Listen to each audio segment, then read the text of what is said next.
this is the needle weaving bar. And to create it, we first take a long sewing pin and stick it in where we want the point or the tippy top of our bar.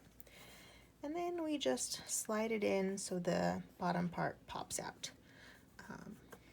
Next, we'll take our threaded needle and come up on one side of that pin, wherever you want the base of your needle weaving bar to be.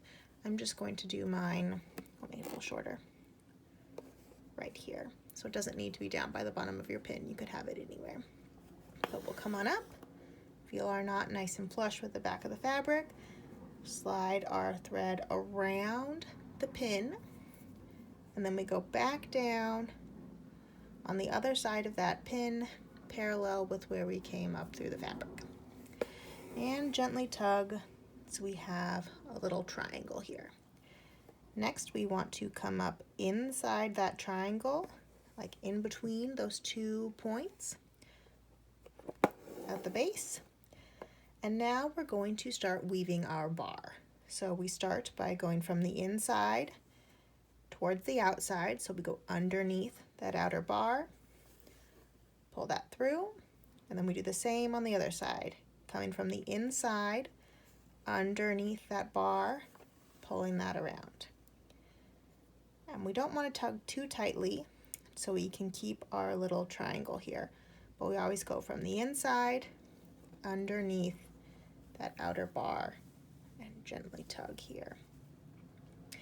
And you can see I'm weaving with the eye of my needle, and that is because it's a little duller, so it will slide underneath my threads easier and is less likely to split any of my threads apart.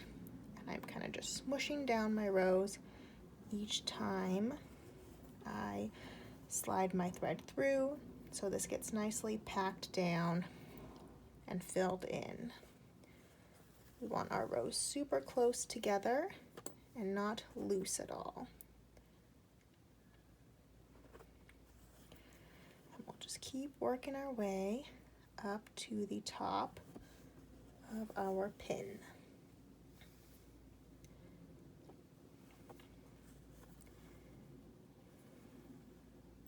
There we go. Smush those down a bit.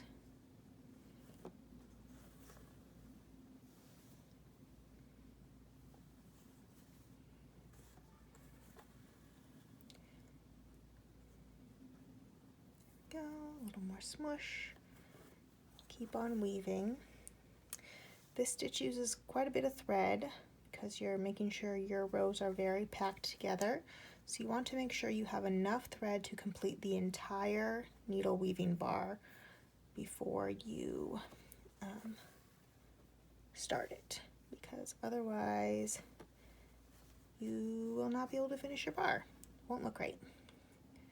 So almost done there. Maybe like 1 or 2 more rows. Well, probably like 2 or 3 actually. Right. We want to get as close to that pin as we can. And the reason being is because if you leave a little loop at the top here, you're going to have a little bit of like a thread loop at the top. So I'll rotate my piece just a little bit here, so that way I can easily get in at the right angle. Maybe 1 more row here, like so. All right, so now that I have stitched all the way to the top as far as I can get it, I need to take my pin out, and you can see my thread is still hanging out at the top here. So to end it, I am just going, so my thread's around the back of my thread bar there. I'm just going to take my needle and slide it down inside some of those stitches along the side. And you don't need to go all the way down, just under like a few stitches there. Pull that on through and just tug really gently so we keep our shape.